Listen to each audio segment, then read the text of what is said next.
3 things you might not know about Pablo Escobar.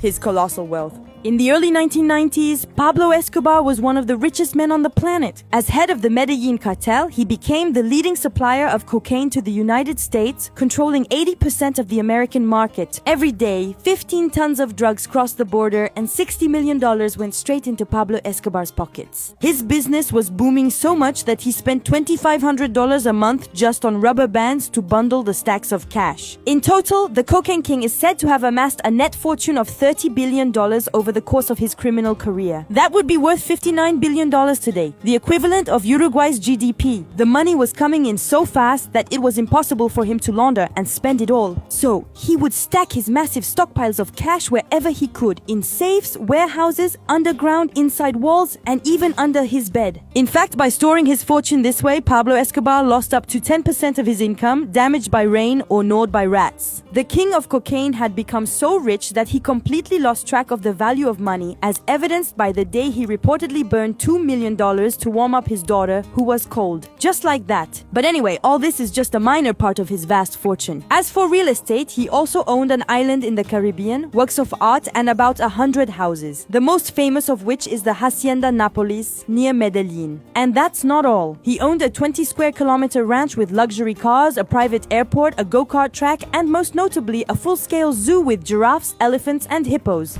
Colombia's Robin Hood.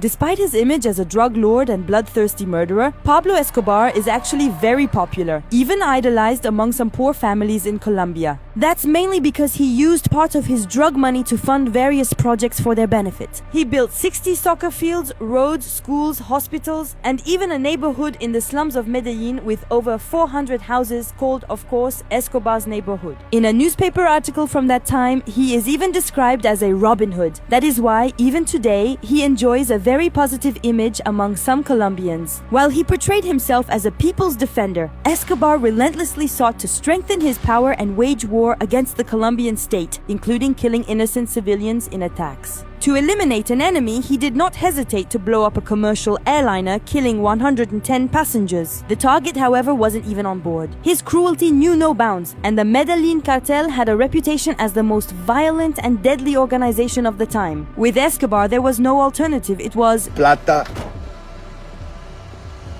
o plomo. Money or lead.